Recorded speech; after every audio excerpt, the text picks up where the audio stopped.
Good afternoon. I'm Isabelle Bajeux-Besnenou, and I'm the 10th Dean of the CMU's Tepper School of Business. It is a pleasure to be with you all virtually for our final installment of this academic year's WL Mellon Speaker Series. I wish to extend a very special welcome to the newest members of our Tepper family who are with us today, our newly admitted MBA students who are joining us as part of their extended Welcome Weekend activities. We are glad to have you here with us. The WL Mellon Speaker Series started in 2006 and was designed to give students the opportunity to interact with global leaders, CEOs, and management experts.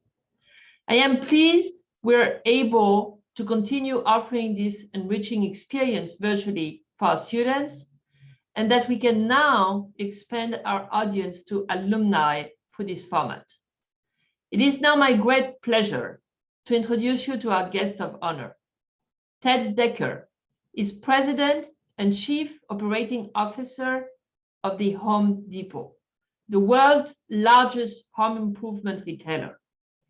In this role, he is responsible for global store operations, global supply chain, outside sales and service, real estate, as well as merchandising, marketing, and online strategy, serving pro and DIY customers across more than 2,200 stores and online.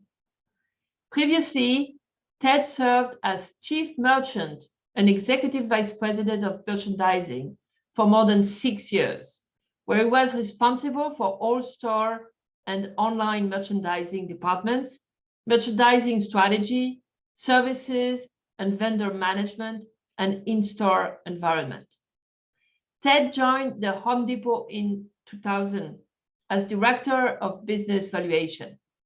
Over the past 20 years, he has held a number of strategic positions across the company, including Senior Director of Business Valuation, Vice President and Senior Vice President of Strategic Business Development, and Senior Vice President of Retail Finance. Before joining the company, Ted worked in business development, strategic planning, and finance at Kimberly-Clark Corp and Scott Paper Company. Prior to that, he held various corporate finance, lending, and credit positions at PNC Bank. He has extensive international experience, having lived and worked in England and Australia. Ted earned a bachelor's degree in English from the College of William and Mary and earned his MBA from the Tepper School of Business. He has been active in our alumni community and in supporting experiential learning at the school. Ted, welcome, and thank you for being part of our speaker series. We are proud to count you among our business school alumni, and we're eager to hear your thoughts in response to the questions students have prepared for you to discuss today. I am now delighted to turn it over to another Tepper alumnus, Alejandro Villanueva, MBA class of 2019, a decorated Army veteran, an NFL pro bowler, to begin the moderated conversation. Thank you for your service to our country, Alejandro, and thank you for joining us to lead the conversation this afternoon. I'm looking forward to it, and now take it away. Thank you so much, Isabel. Ted, how are you this morning? I'm great. Thank you. Thanks for that kind introduction, Dean. One of the things that she forgot to say that I was going to start the conversation with is the fact that you're from Erie, Pennsylvania, which is one of my favorite cities, not just in the state of Pennsylvania, but also in the United States, since I've spent so much time in Prescott Bay, eating at Sarah's, and obviously fishing every single creek that extends from New York all the way to Ohio. Is that your love of fishing? I love fishing. I'm obsessed. Now that I no longer live in Pittsburgh, I can say that my secret spot was Elk Creek And then I yeah. would spend tons of afternoons looking for the steelhead once the heavy rains would come. And obviously going to the Beach 11 and then coming to Sarah's on the way out. Oh yeah. Was an That's amazing. great. No, I've Elk Creek, great fishing there, and the best food in the world. I guess I'd say I'm a foodie, but truly one of the absolute best things in the world to eat is a Lake Erie perch sandwich.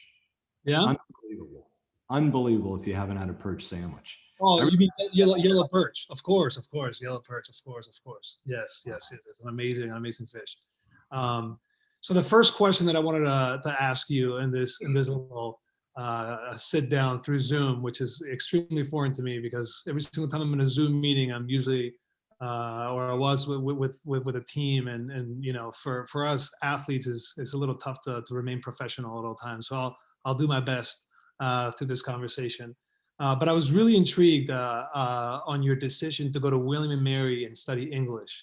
And I was trying to put myself back, an 18-year-old Ted Decker, making a decision on where to go to college and why study English. Was it something that you were trying to learn in terms of rhetoric, literature?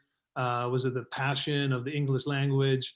Obviously, William and Mary is a great program for that as well. So talk to me a little bit about your decision to study English and what is it about the major that attracted you so much? Well, you hit on a number of them. It's a bit of all the above. I would say the college started off because of the snow in Erie. While I love the perch, I don't love the winters. And I only looked at Southern schools. So it was all about going south and getting out of that snow belt. So I only looked at schools, Virginia and South. And I'm a huge history nut as well. So I can tell you Colonial Williamsburg is not for everybody to go to school where, you show up at a diner to have lunch and, the impersonator of Thomas Jefferson is on one side of you and George Washington's on the other in full gear. But it's not for everyone, but it's a very unique place. In English, for me, the thing I love about English, I mean, you rhetoric, you mentioned, you learn to think, you learn to, comparative literature. What are people's perspectives on different topics? You certainly learn to write. I think writing is, I think we collectively could all be better writers. But for me, the key for English, I think you have, novelists, you have these incredibly talented, gifted people that think a lot about the world. And when they craft a story, it's not so much the plot of the story, it's they're putting a philosophy, they're putting a global perspective, if you will, between those two binders to try and make sense of the world. And that's what I reveled in, whether you're reading Hemingway, who's writing about, the devastation of World War I, in putting that into a story with metaphor and allegory to explain, what did mankind do to one another, which is really what A Farewell to Arms is all about. So that's the piece of it I love. So I'm assuming that you read a lot and often, and you always have a book by your by your bed. What's the latest book that you're reading right now? I just read Pat Conroy's Lords of Discipline. Okay. Going back to a great friend I met on the bus, my first day of work at 22 at PNC Bank's training program. Riding the bus home, I met this guy who was at US Steel's training program, and we became great friends and we read books. And before we went up to docks and met the crew on Walnut Street, we'd go half an hour early and talk about the book we were reading. And then just this past year, we reconnected and we've started our book club. So we each pick a book and go on again, off again. And then mostly text, we have conversations via text about what we've read, scenes, meaning of the book. But it's been a great way to reconnect with my great buddy, Vic, who I met on the bus coming home from downtown Pittsburgh. That's awesome. That's a great story. I would have to say that I am one of those individuals that is ruining writing and reading in America because maybe I was an engineer and I never cared so much, or maybe focused on different languages. But I would have to say, and since we're on the topic of books, I became very inspired by a professor at Carnegie Mellon. He almost changed my life in many ways, and he instilled in me the habit of trying to read every single day. And before he passed away, his name was Marvin Goodfriend, a tremendous teacher at the school. He gave me two books that are so fitting after everything that he taught me: A Theory of Moral Sentiment by Adam Smith and Why I Write by George Orwell. And those are the two books that every single time I have to get back on philosophy or get back on things that interest me. I'll jump back on them, and then they'll usually take me on tangents, and I end up on many different books. So after college, that romanticism, of reading books and exploring Hemingway somewhat fades away, and you end up in PNC, where you're met with the real world of finance or finance, like Professor Telmer would say in class at CMU. What are some of the things that you learned or that attracted you in the world of finance that you've carried with you ever since you started working at PNC? Well, first banks back in the day, I don't know as much today. You have to start internships and start pursuing and focusing on what you're going to study much earlier than the generation ago.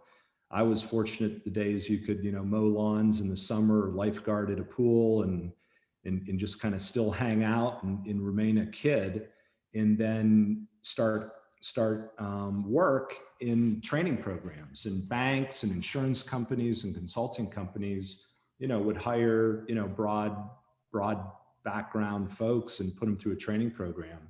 And PNC had and probably still has a very good training program.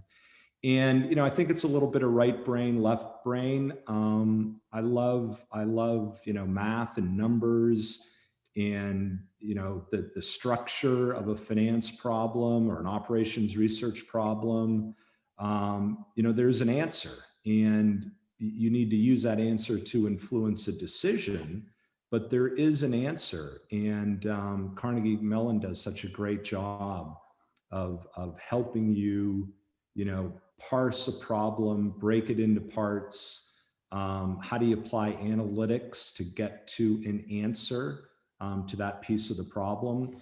And that always motivated me and had an interest. And one of my favorite things to do to this day and work, and I kind of kid with the team about it, they'll be answering a question and giving the answer in a number.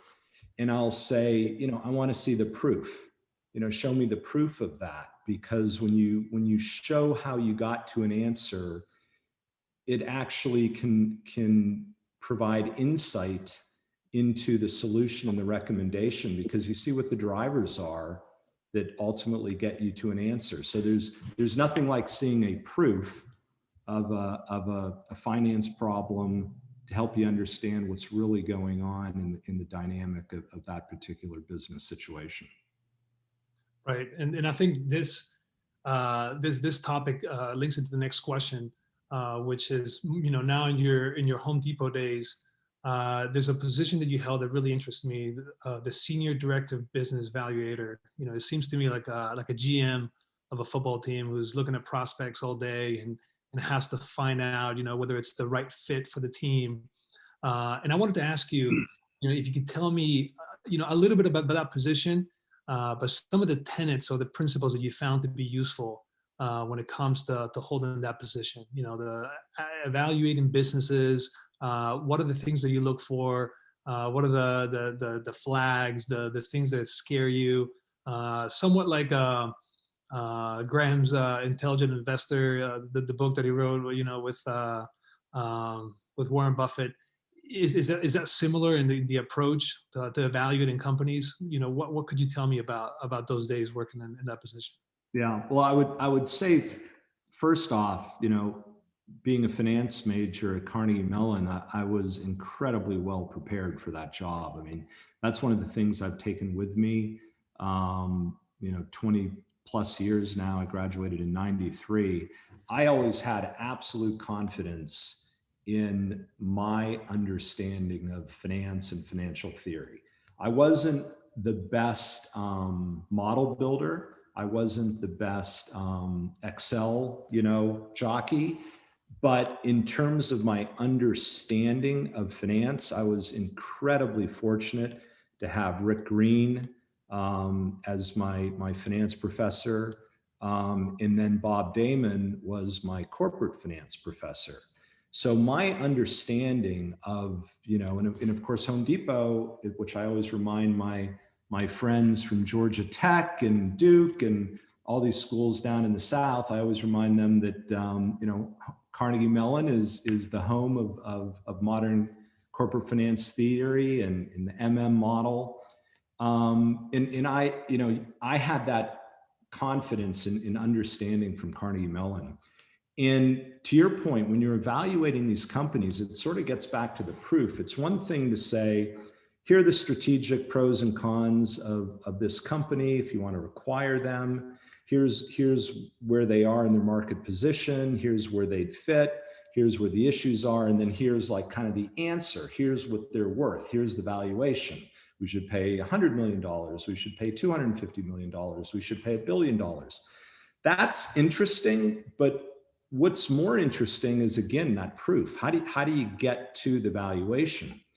And that's where you really understood the dynamic of the company you were valuing. So is this company, are they all about the top line, but weak margins, and they have a hard time taking that top line and having it flow through into profitability?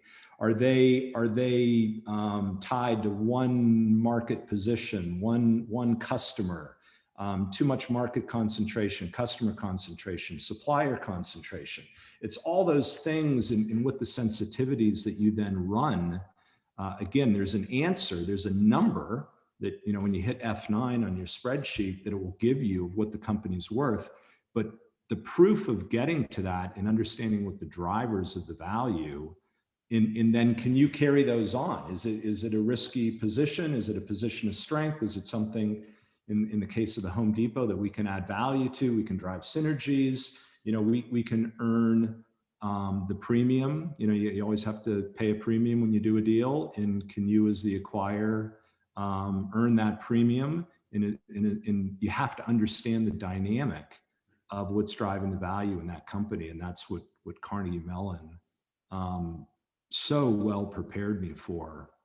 And I'm forever grateful and fortunate to have that experience at Carnegie Mellon. Right. And I think, when you're evaluating companies, or you're evaluating and trying to get to the numbers, at some point, I'm assuming that there has to be some risk involved that you have to take.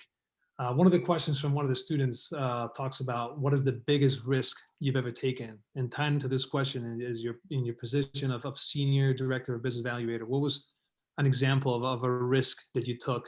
And what was the gut feeling versus the numbers that you found in this situation? Yeah. Well, I talk a lot about art and science of retail in the position I'm in now. It's simplistic in a sense and perhaps overused, but if you really peel back what it means, the art and the science, it's what you just alluded to, Alejandra. There's an art piece, there's a gut piece, there's a feel piece.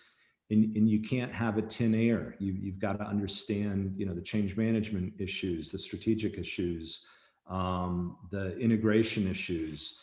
And then there's a science piece, which we just spent more time talking about. How do you get an evaluation? But I would say I'm not a huge risk taker. I'm not I'm not a roll the dice. I'm not a, hey, let's go all in. I'm not a, that we should be overexposed or overextended into any one deal or in any one initiative.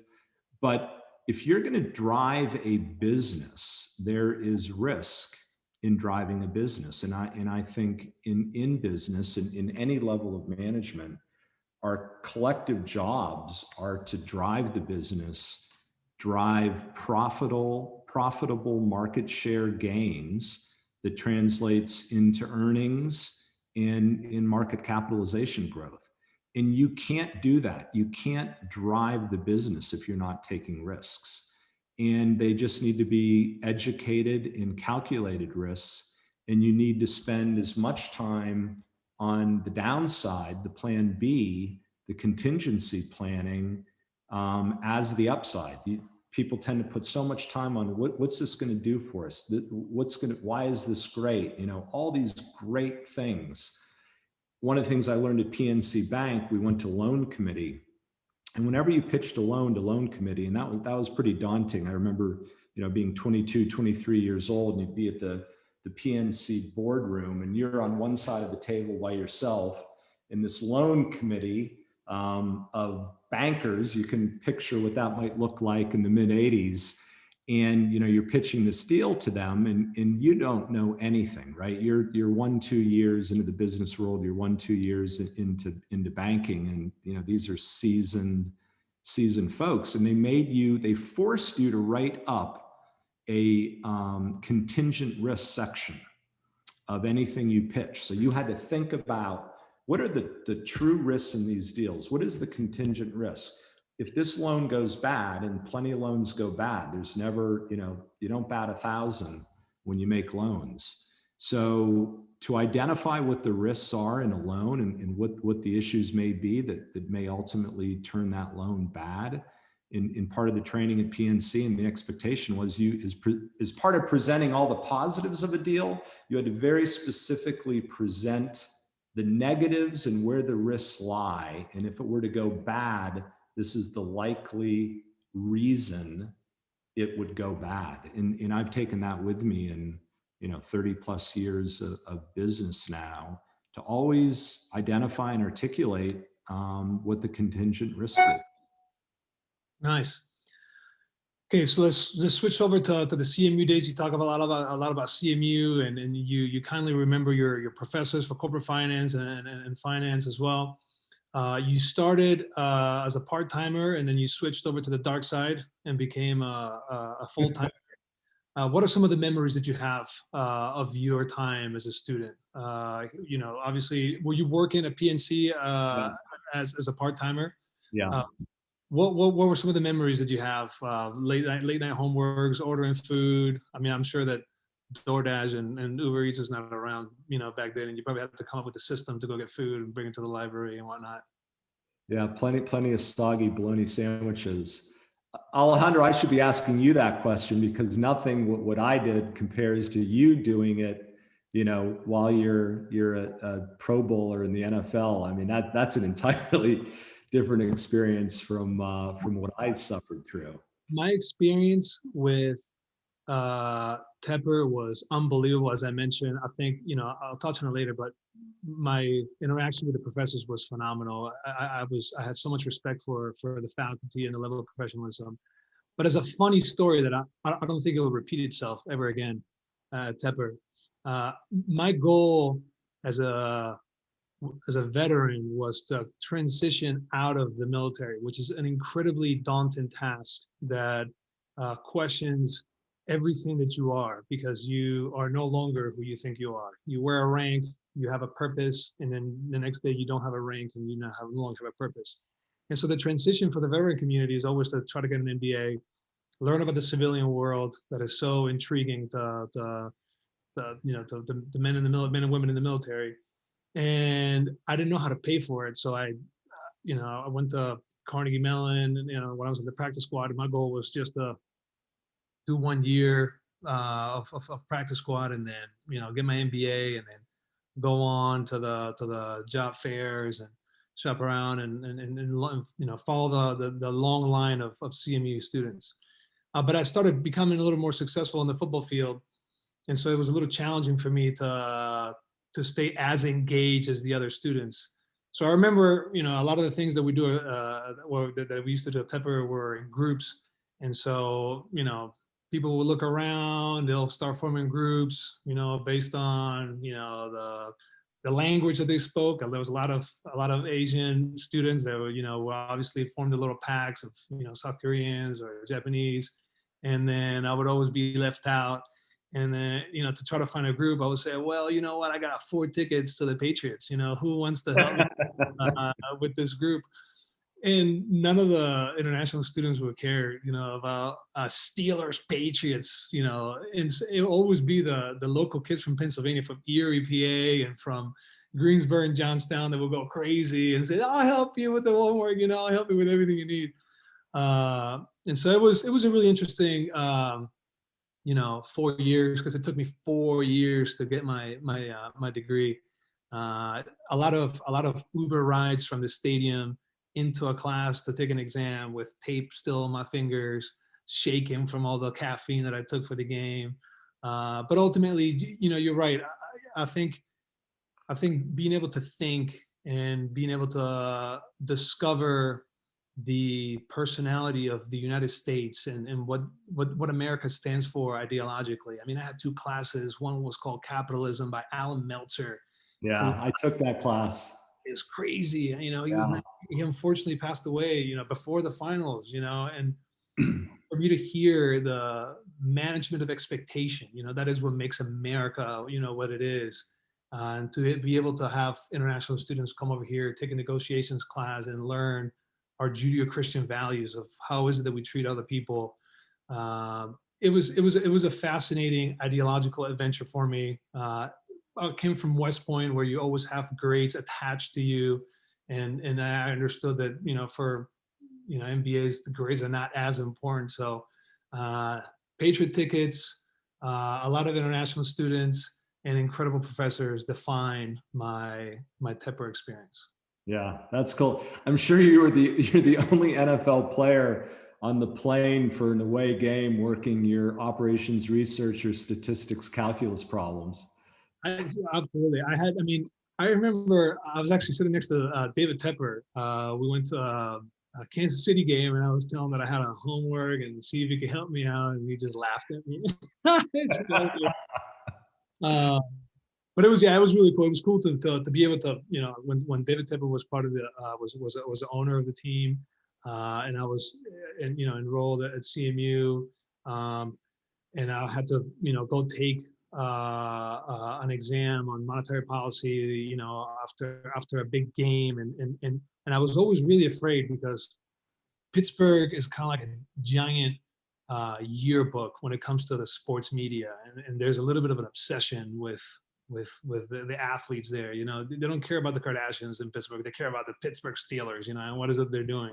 And I was always really afraid that if I had a bad game, that they would say, well, he had an exam, on Monday or Tuesday, because a lot of the students were also so enamored with the idea that I was in class taking, playing games and then doing exams.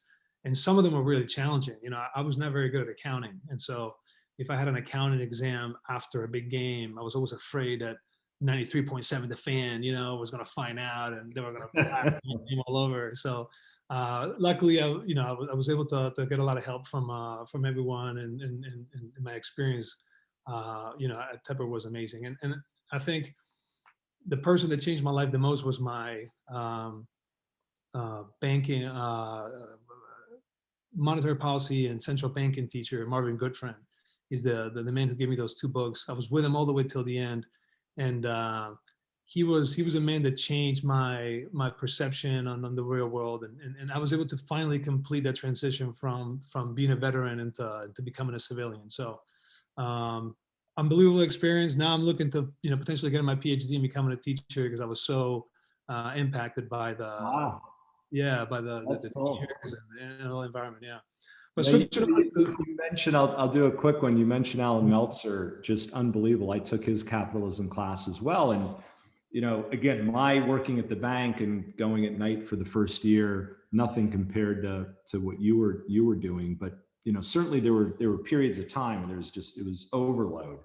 And you mentioned, it taught us resilience, and it taught us, how to grow and get through tough spots. And I remember this one time at work, I just had so much work on. We were trying to do a deal at the bank and travel and just crazy work hours at the bank.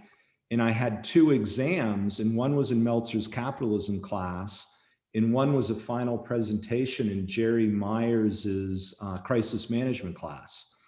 So I kind of got my guts up to try and be a chicken, if you will. And I went up to Meltzer's office and I explained the situation. I said, I'm just dying here. And I'd never met the man, other than in the classroom, never certainly had gone to his office. So I went to his office, as I said, I got my guts up to try and be a chicken, to ask him if I could postpone his exam. I said, I'm just overwhelmed. I'm swamped. This can't happen. I just can't do it. Can I take the exam later? And he just said, well, I'm sorry, Mr. Decker, but that's when the exam is, and that's when you'll be taking it. But it was a great lesson, because it's like, hey, there are no excuses, and buckle up and do the work. And yeah, it's hard sometimes, but that resiliency, that I'll never forget that engagement in his office.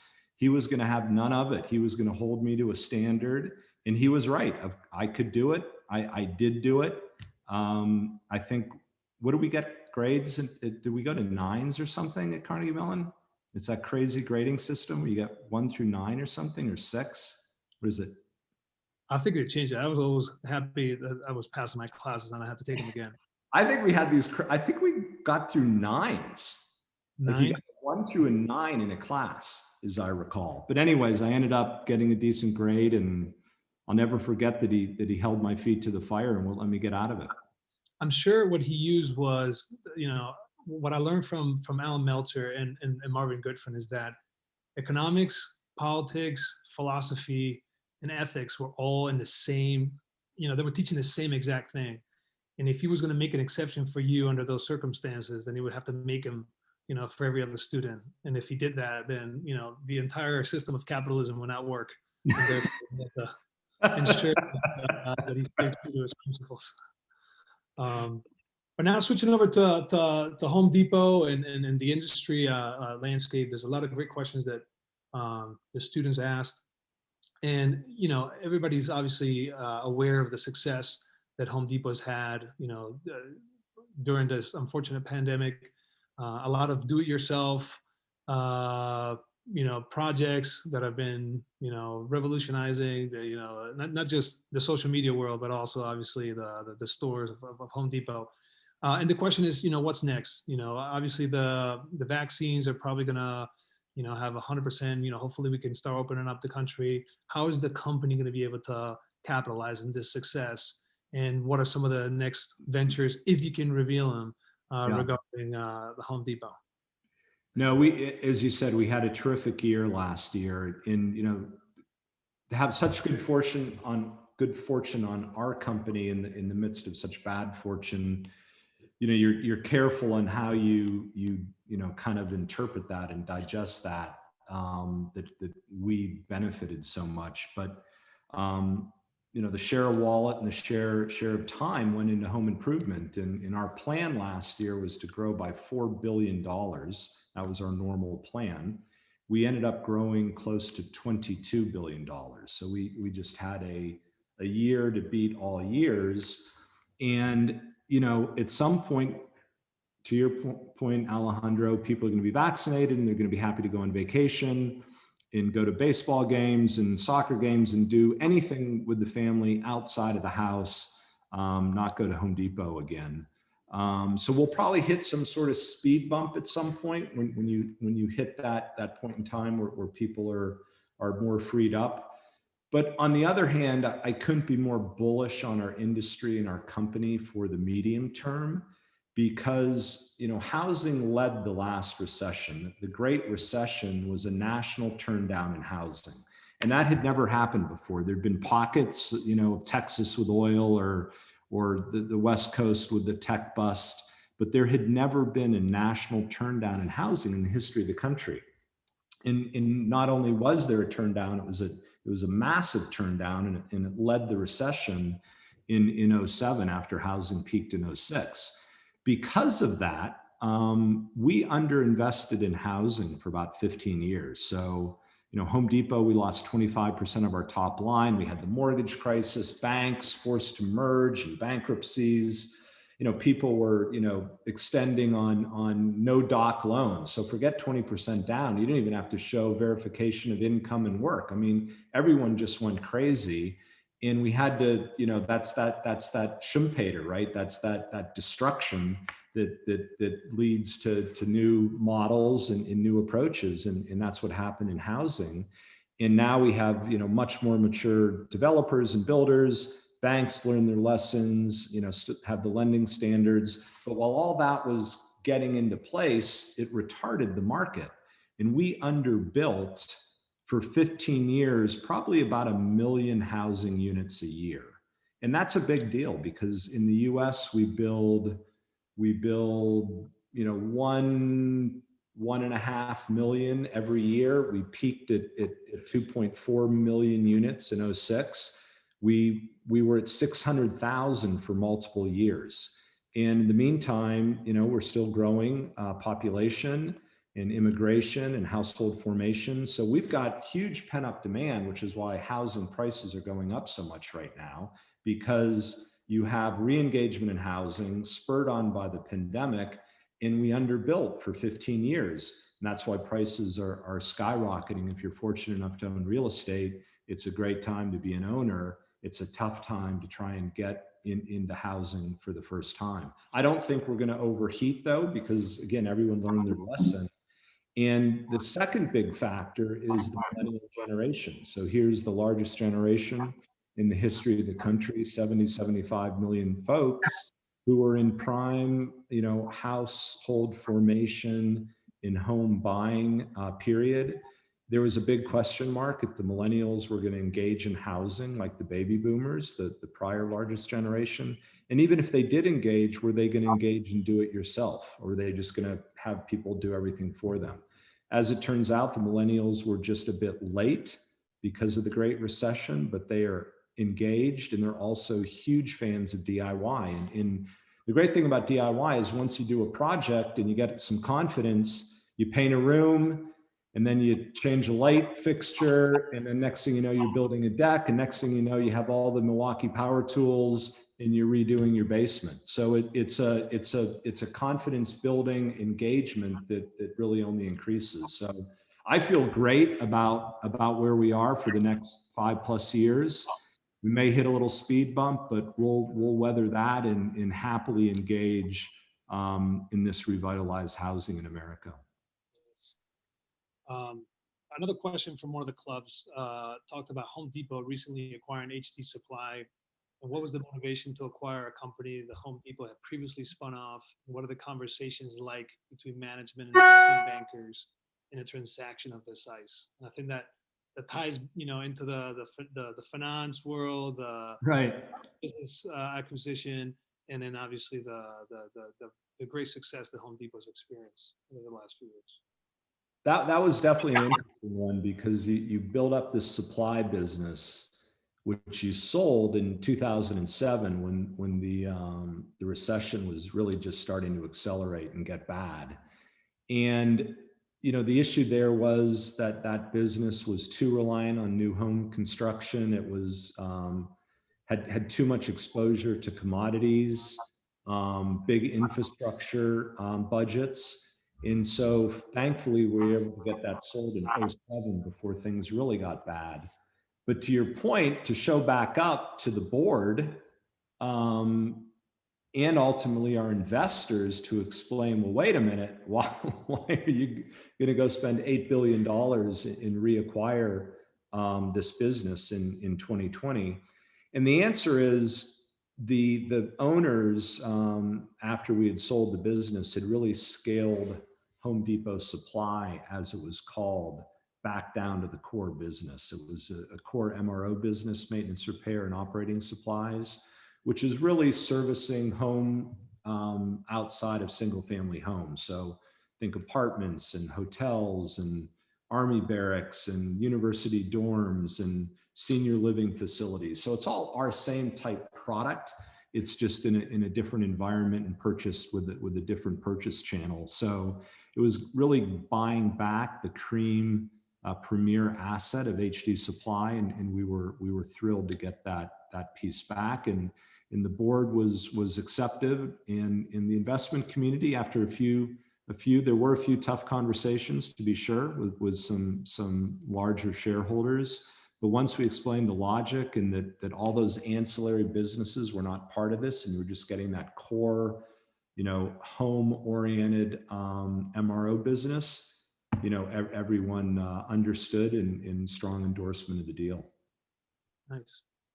And before we open up to Q&A, I want to ask you a question that I ask myself in every single job that I've held. And that is, do you love to work, or is work something very important to you? And the reason why, I explain the question, when you're in the Army or, playing football or doing, whatever it is, some people truly have a passion for what it is that they're doing. If you can imagine something like football, you have to love playing football to embrace the challenge of waking up every single morning and everything that it is to become a football player, become an Army Ranger and have that pride.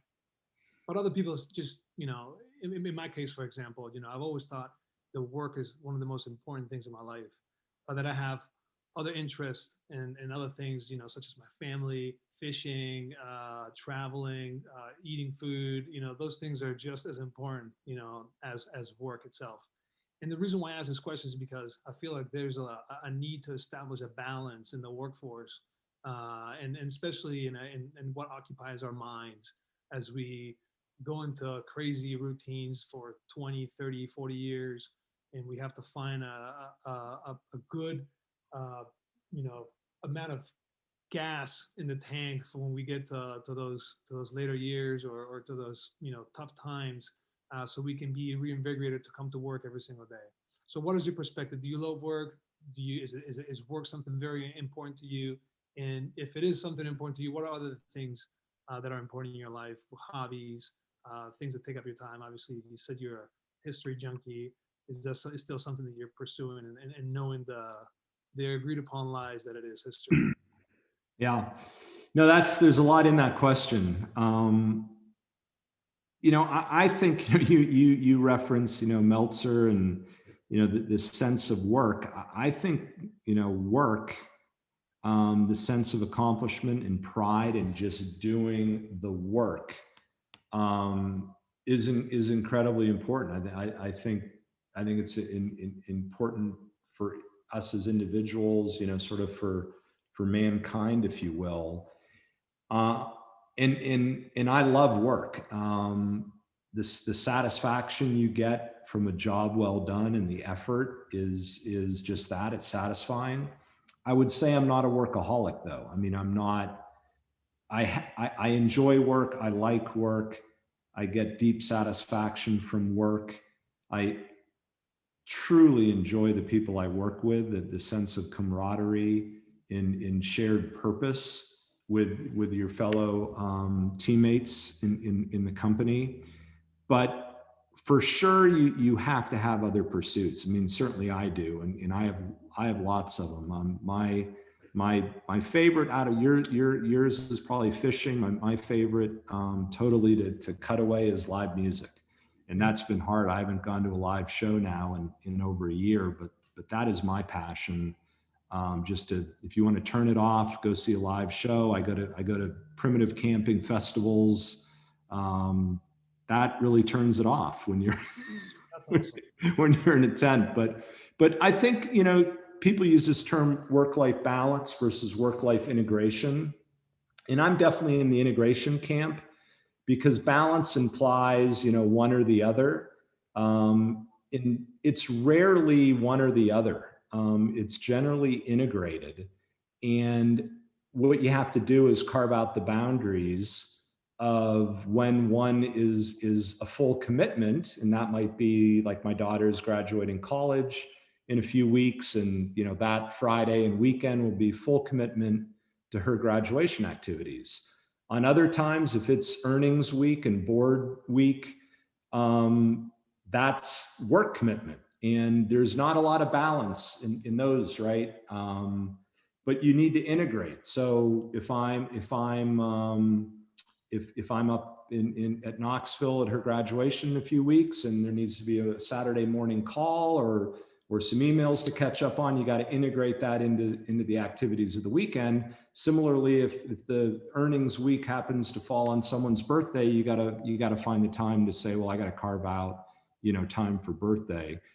You've got to integrate the two. And unfortunately, there are few jobs that I'm aware of, and certainly the more senior you get, where you're not going to have to find a path to integration, because family's always on, which is great. And work, I think, fortunately, not unfortunately, is also always on. And you got to find a healthy way to integrate the two. So I'm caught up between two worlds, because I grew up in southern Spain, but I went to high school in Belgium, in the Low Countries, and I was fascinated because I love art. I love painting. Painting is a thing that I've always been. I've always, there's a lot of museums, there's a lot of churches, that have amazing paintings. And when I went to the Low Countries, to Belgium and the Netherlands, I was fascinated by how much artists would love to portray people working, and just the thing you're talking about, the detail, the satisfaction from doing the work. And for me, living in southern Spain, it was never, work was always something that you had to resist. And coming to America, with the drive and the American dream of accomplishing, everything that I wanted to do, was a rude awakening, to my work ethic, because I've never had the work ethic that, someone from, my Dutch friends, my German friends, friends that live in the northern countries, they had a completely different appreciation for work. And after living in the United States for now, well over 10 years, I found myself just working nonstop and always thinking about work and making my life about work. And, it was Coach Tallman actually that told me that, football should be something that you love, but is not the most important thing in the world. And so that's why I started fishing up in Erie and having some great times in Presque Bay, fishing for perch, walleye, steelhead, and everything that they have up there. So I think that does the portion of the conversation. I think that the Q&A right now from the audience should be coming in. Hi there, Alejandro. Thank you so much for your questions and your engaging conversation. It's really good to see you, my friend. And Ted, so glad you're here. Appreciate you taking time out of your schedule to join us and answer our questions from our audience today. I have the pleasure of sharing some of those questions with you. And to our audience today, if you have not already, please feel free to share any questions you might have for Ted in the Q&A box, and we'll try to get to as many of those questions as we can. In our audience today, you know that we have faculty, staff, alumni, current students, as well as some of our recently admitted students. And as someone who works on the admissions team, we talk with candidates about their career journey. And in fact, I had the pleasure of getting to know Alejandro during his MBA admissions experience. And I still remember the goals he shared with me during his MBA interview. In our applications and interviews, we ask about the professional goals and a backup plan or a plan B. And when you were considering Tepper, Ted, what did you envision for your career? And did it include the C-suite? Not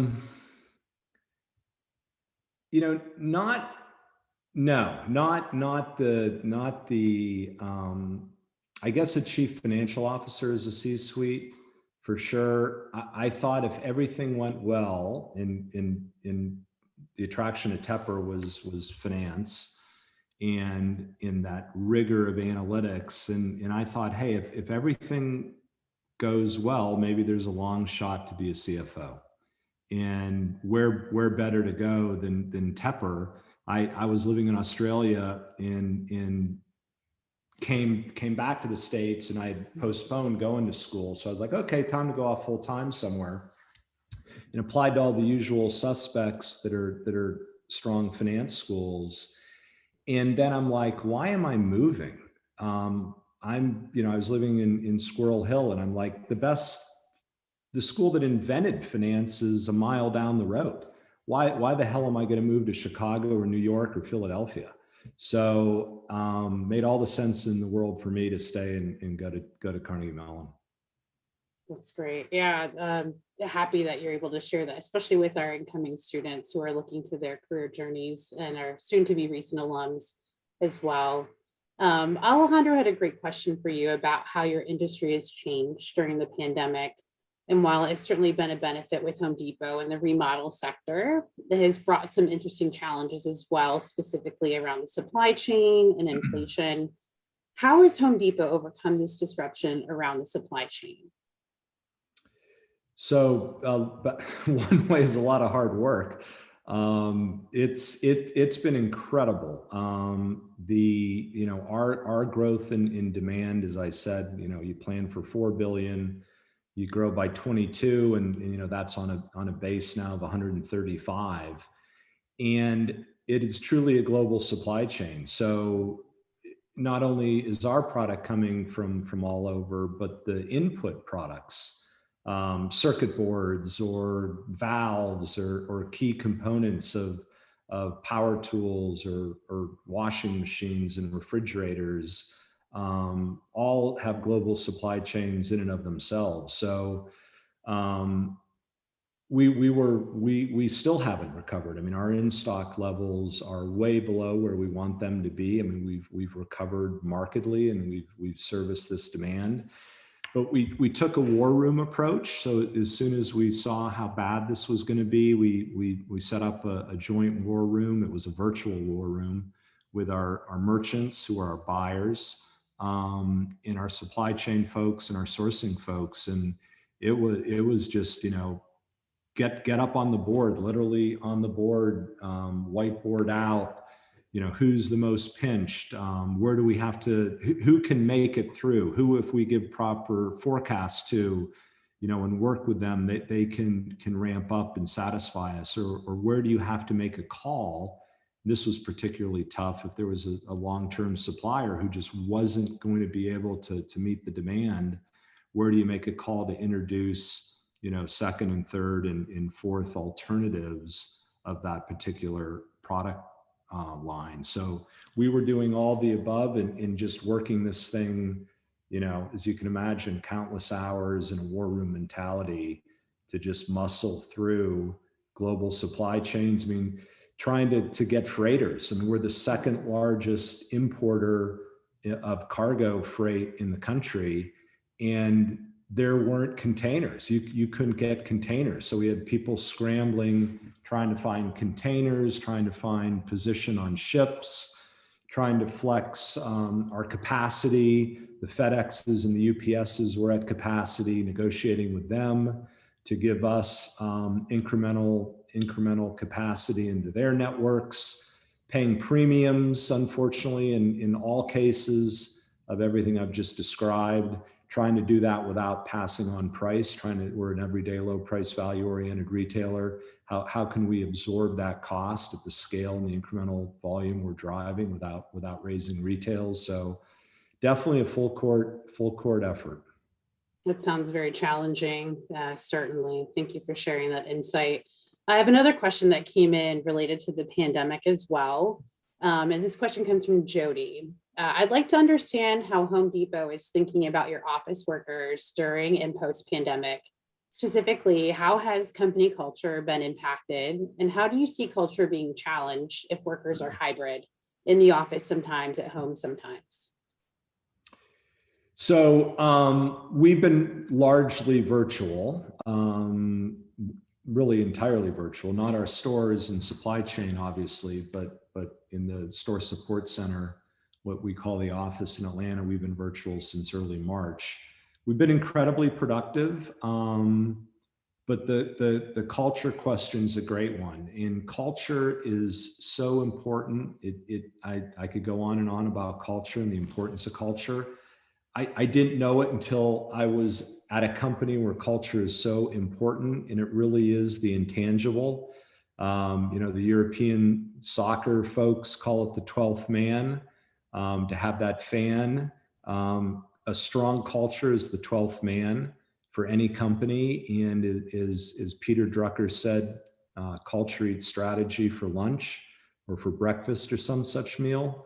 And maintaining culture is a challenge, and we're We're working through that. We haven't noticed any big issues because the culture is so strong, and this is a 12-month sort of hiatus in the 42-year journey of the Home Depot. But onboarding new associates, really getting them to understand the culture, feeling the culture.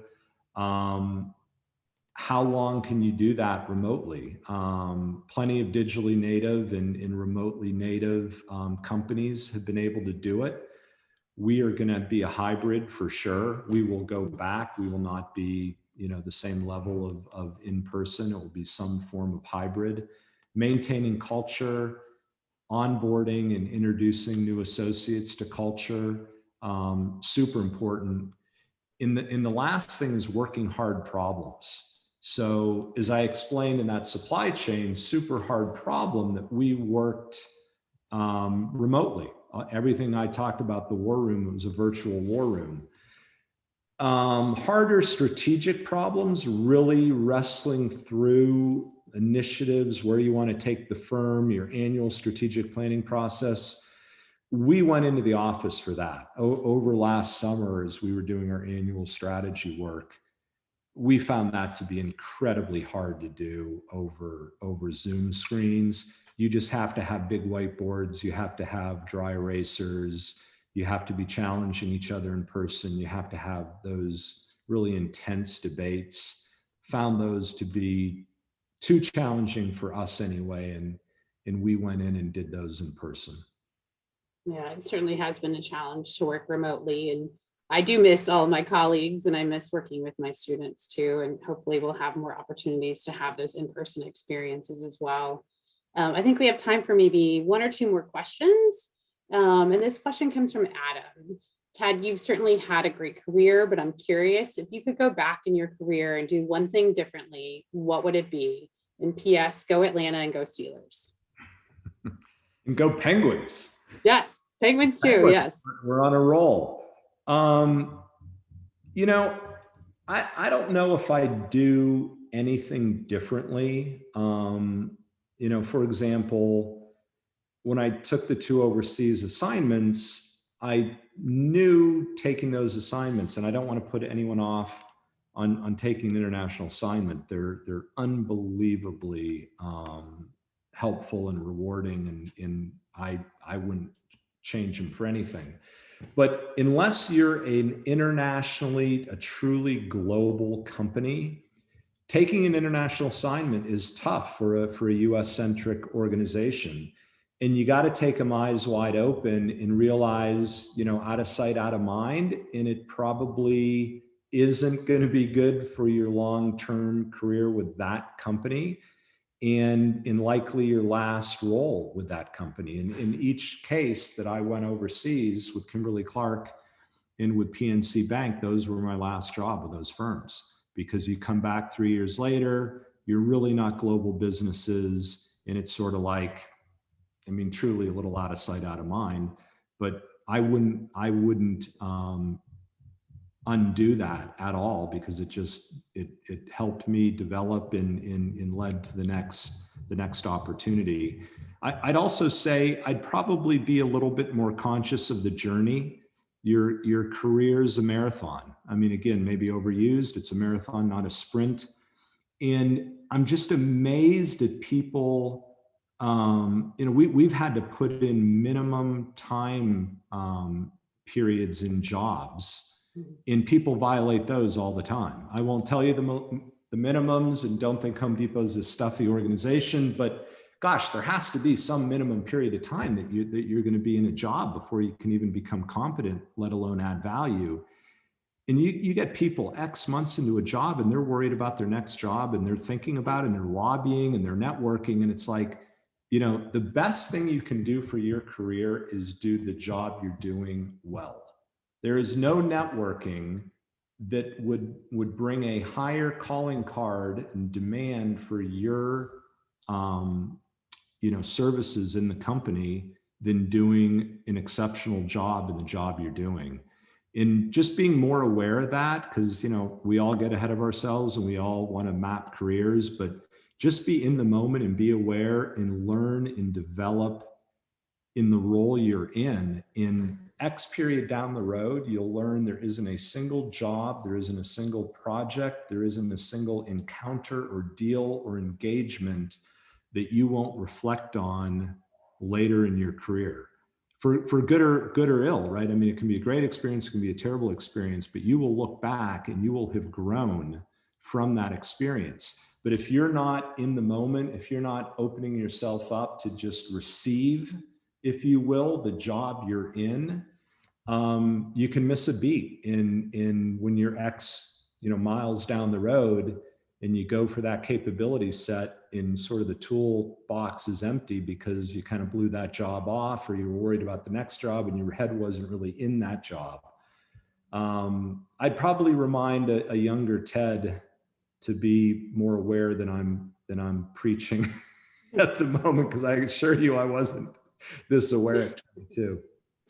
Oh, well, thank you, Ted. I know the Home Depot slogan is, I think, doers get more done, and it sounds like you've gotten a lot done in your career. And thank you for sharing that wisdom with us and answering these questions. I'm going to turn things back over to Alejandro. Thank you, Jackie.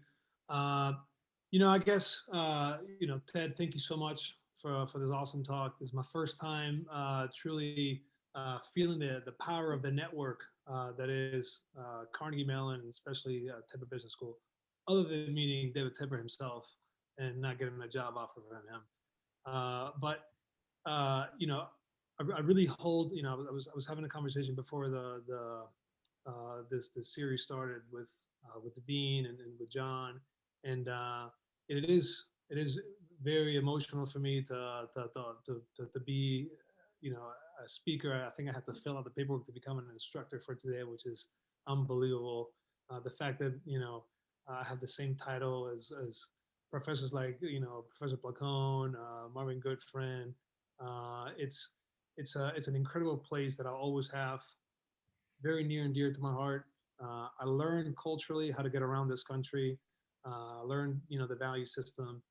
But just like you talked about earlier, Ted, the ideology, the ideas behind what makes not just this country great, but the area of Western Pennsylvania, the hardworking people that have thought that education will be something that will bring value and down the generations will matter and be able to teach our younger generations. I talk about having kids, and I got 4 right now. And it is a daunting task to be able to teach them, everything that they need to know to make it out into the world. But if I have one last message and one last thing, and my last probable chance to talk to Carnegie Mellon, I really want to thank the teachers and the instructors. I think they truly make the experience, they truly make the school what it is. And I could not be more thankful to every single person that is giving me the chance, that has taught me something, and hopefully I can use those lessons to do good in the world. So thank you so much to the whole faculty of Carnegie Mellon, to the dean, and thanks to you, Ted, for such an such an awesome conversation. Thank you all. Thanks, Dean. Appreciate it very much.